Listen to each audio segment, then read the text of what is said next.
Модельеры из Санкт-Петербурга провели фотосессию в ямальской тундре. Дизайнеров заинтересовал быт кочующего населения и природа арктического региона. Фотографировались на нартах возле чума и с северными оленями. Дизайнеры вдохновились северным колоритом и свою третью коллекцию хотят посвятить Ямалу.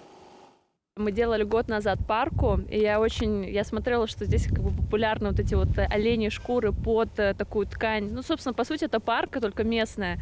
И я думаю, что мы еще вернемся к этой идее и сделаем что-то похожее, что вот я видела здесь у местных жителей. То есть как бы я скорее вдохновлюсь на следующую коллекцию от этой поездки.